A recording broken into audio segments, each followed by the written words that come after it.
Hello YouTube, this is the Bucket coming at you today with the range review on the Springfield Hellcat made in the Croatia. This is a polymer striker-fired firearm with steel and more steel. Comes with a nice big tritium front sight with a U rear sight. This gun can come in many configurations. I have the 10-round mag with me today. I also have a 15-rounder. I have a couple 13-rounders. Took them all out to the range. Went to the Goat Whisperer's range today. Went with my brother-in-law. Went with the Goat Whisperer, and we took this gun through its paces.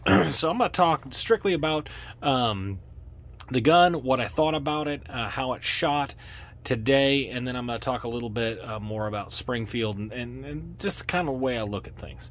So this gun is in that micro-compact world, these 1-inch guns with these stack-and-a-half magazines that you can get some really high capacity. You can have a big grip on it like that, or like I carry a flush fit because I want as much concealability as possible. So while I enjoy shooting it like this, I try to get a lot of shooting like this because this grip is different. I'm going to hold it with these two fingers.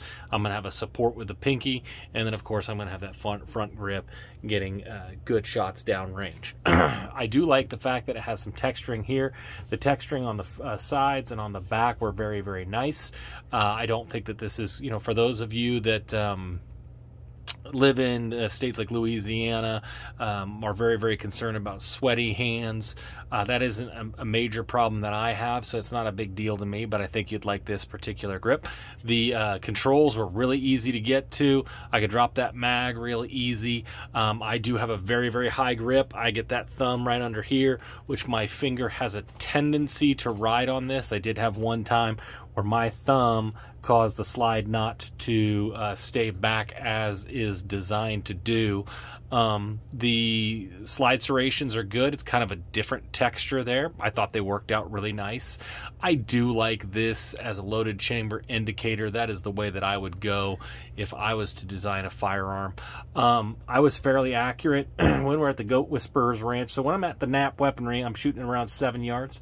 On paper, when I'm at the Goat Whisperers, for nothing else, for protection, because I'm shooting at steel, we do about 20 yards on that puppy. And so this is a pretty shallow, this is a pretty small gun to be shooting at that kind of distance, and I was doing really pretty well. The first few shots, it took me a little while to figure out this U with this big front sight on the front of that. Missed a couple on a 14-inch, but then really started to get it honed in. I was consistently hitting that 14-inch steel 4 out of 5 shots, 5 out of 5 shots. When I'd get to those 6 inches targets at 20 yards, maybe a little bit closer to 60 to 70% of the time I was hitting with it. So it can be a very accurate firearm, and with me having done the 365, with me having done the Ruger Micro Max, with me having done a lot of those really, really small guns, this one was on the better half. I had no failures to feed, no failures to extract, no stove piping, nothing like that. So all in all, I was pretty impressed with this pistol. It did a good job. I had kind of touched on the problems that they'd had in the past with maybe doing some things that maybe weren't particularly pro Second Amendment, and how that affected other companies and dealers that I was not impressed with. The first runs of the XDs, the safety in the grip safety, it was not wild about that. The quality to me was a little bit substandard for what the price point was. They took the same guns that Croatia was importing and selling for around the $200 market, and then immediately bumped it up to $400. I think that's a little bit disingenuous as well. So I have not been a big fan of Springfield. This gun gives me no pause. It's run for me good. Well, the mags seem to drop free well. Everything seems to be quality. I think they're doing a good job on this firearm.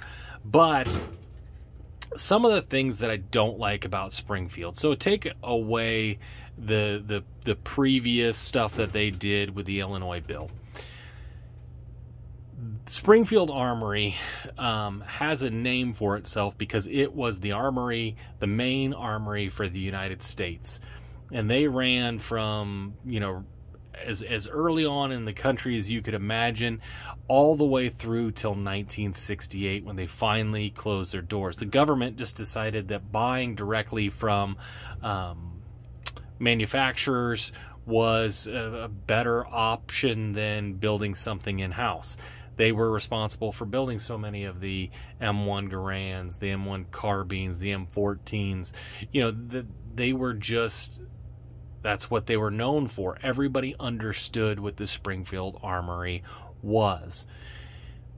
When they closed up their shops, this company bought the name of the Springfield Armory, which I don't blame them. Name recognition is a big deal. We're a capitalist nation. I'm all for it.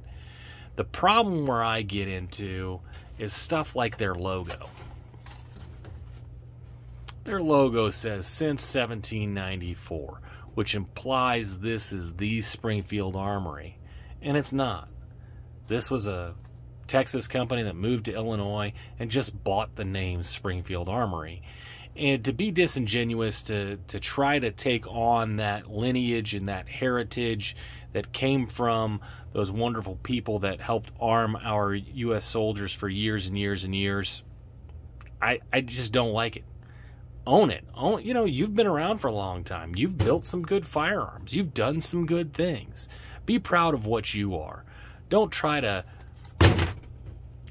steal other people's work. You want to import a Croatian gun? Nothing wrong with that. I had nothing really negative to say about this firearm. And be proud of what you're doing. This is a good selling firearm, and it's a good selling firearm because the trigger goes bang, pew pew out the end, and it is an accurate, ergonomically well thought out gun that is competing in a very, very competitive market.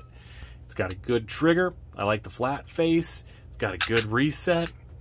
Own what you are. Don't try to be something that you're not. So if you want to go out and buy this firearm, I think you're not making a bad decision. If it were me, I would buy the Mico-compact, but I would not tell anybody they were making a bad decision on buying this particular firearm. The Goat Whisperer, he's got the SIG 365 XL. He would tell people that that is his #1 deal. But he even told me, he goes, I thought about this gun, and I just like the XL a little bit better. You got to find out what's right for you. And that's what's wonderful about the gun community is if you've got a good gun buddy, they're going to, you know, be excited that you're that you're a part of the community, and excited that you're somebody that they may run into in the range and have some fun and get to enjoy something that was codified in our Second Amendment and makes us the red-blooded Americans that we are, which is proud people that arm themselves, protect themselves from tyranny both foreign and abroad, and we do that by carrying our firearms and being proud of who we are. So if you like what I had to say today, go ahead and hit that like button. Sharing these really does help me out. All those comments are super, super appreciated.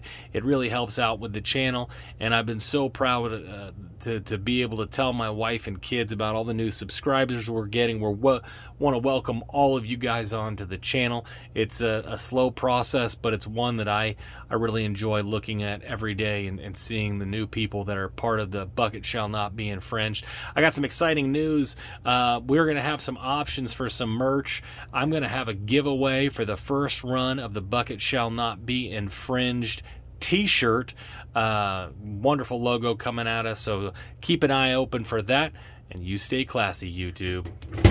Little baby Bucket, do you want to live in California? No. Why? Because I'm not a compliment.